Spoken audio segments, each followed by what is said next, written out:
Hello everyone. Are you wondering what cancel culture means? Let's explore.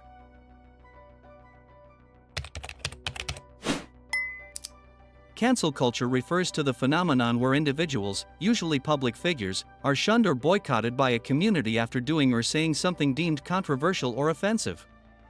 This can involve withdrawing support, unfollowing them on social media, or calling for their removal from platforms or professional roles. Cancel culture has emerged as a form of social accountability, where people use their collective influence to punish those who act against accepted social norms.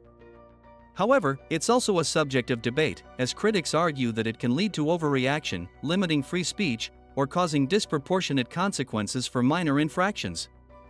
In essence, cancel culture is about the power of public opinion in enforcing social standards, sometimes leading to swift and significant impacts on an individual's career or reputation.